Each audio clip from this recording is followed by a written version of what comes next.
জয়গুরু। দয়াল শ্রীচরণে প্রণাম। আপনাদের আন্তরিক আনন্দিত জয়গুরু। সবার মঙ্গল প্রার্থনা করি আমার দয়াল শ্রীচরণে।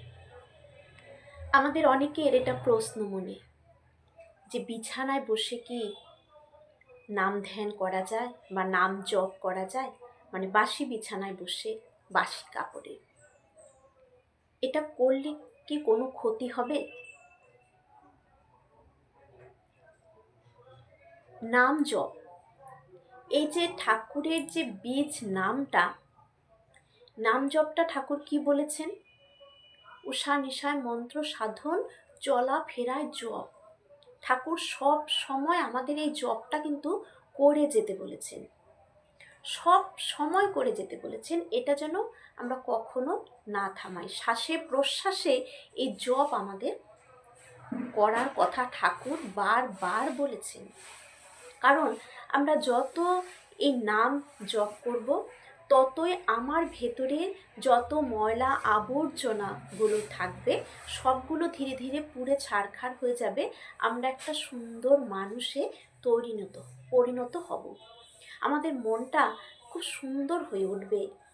আমরা খারাপের মধ্যেও তখন ভালোটা দেখার একটা যে চোখ, সেটা আমাদের উন্মুক্ত হতে থাকবে।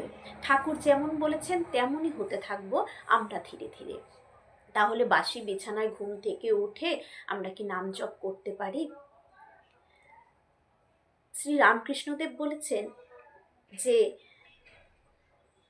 ঠাকুর হচ্ছেন যে বিশ্বপিতা, তিনি হচ্ছেন সব থেকে আমাদের প্রিয়, সব থেকে কাছের, সব থেকে আপনজন।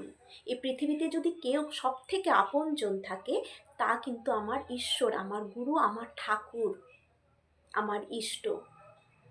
তাহলে যিনি আমার সব থেকে আপন, তিনি, তার কাছে তার নাম করা কি আমাদের কোনো কিছু ভেবে চিন্তে করা উচিত? তার কথা ভাবতে পারি আমরা সর্বক্ষণ, শুয়ে শুয়েও তার সেই জপের মধ্য দিয়েই তো তাকে ভালোবাসা, সেই জপের মধ্য দিয়েই তো তাকে আমার ভেতরে সবসময় জাগিয়ে রাখা, সেই জপ করার মধ্য দিয়ে তাকে ভাবাটা। তাহলে আমরা শুতে বসে, এমনকি শৌচালয়ে বসেও কিন্তু আমরা ওই বীজ নামটা অনবরত করে যেতে পারি। তাহলে মায়ের কাছে সন্তান যখন মায়ের কাছে আসবেন, শ্রী রামকৃষ্ণদেব বলেছেন সন্তান যখন মায়ের কাছে আসবে তখন কি তাকে পরিষ্কার পরিচ্ছন্ন হয়ে বাসি জামা কাপড় ছেড়ে গঙ্গা জল ছিটিয়ে আসন পেতে বসে তার কাছে যেতে হয়?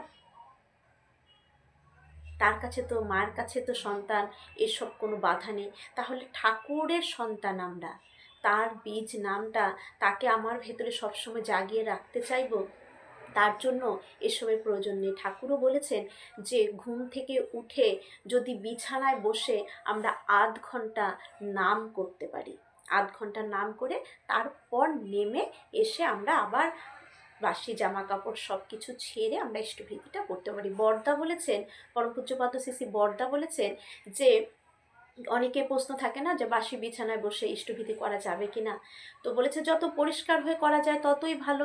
মন যদি পবিত্র থাকে তাহলে বাসি বিছানাতে বসেও করা যেতে পারে ইষ্টভীতি, না করার থেকে করা ভালো।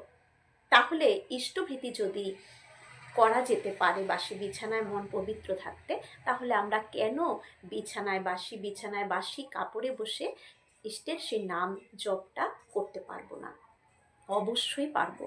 আমরা বাসি বিছানায় বসে ঘুম থেকে উঠে, বা এমনও আছে যে পরম পূজ্যপাদ শ্রী বরদার ইষ্ট প্রসঙ্গে আমি সেদিনই পড়লাম যে যদি অনেকের আছে ঘুম হয় না, অনেকে বরদার কাছে বলেছে সারা রাত ভালোভাবে ঘুম হচ্ছে না, তখন পরম পূজ্যপাদ শ্রী বরদা বলেছেন যখন ঘুম হবে না তখন তো ভালো কথা, উঠে পড়বেন, উঠে বসে বসে নাম জপ করতে থাকবেন, উঠে বসে নাম জপ করবেন, নাম ধ্যান করবেন, এটা তো উত্তম কথা, ঠাকুরের সাথে যুক্ত থাকতে পারবেন।